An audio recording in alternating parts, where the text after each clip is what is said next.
Papa François 1915 olaylarını soykırım olarak nitelendiren ilk papa olmuştur.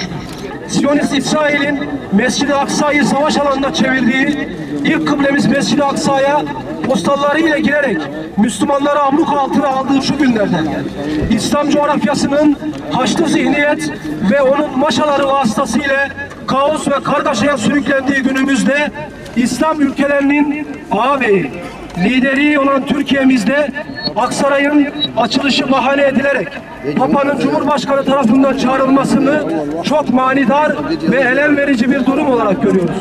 İthafen kullanılan kutsiyet penahları ki bu kutsal kişilik anlamına gelmektedir. Bu da yetmezmiş gibi 3 defa yüce kişilik ifadesinin kullanılması inancımızın neresine sığmaktadır? Allah katında tek geçerli din olan İslamiyet dışında olan bu insana metiyeler yazmak, ona yüce sıfatlar eklemek kabul edilebilir bir durum değildir.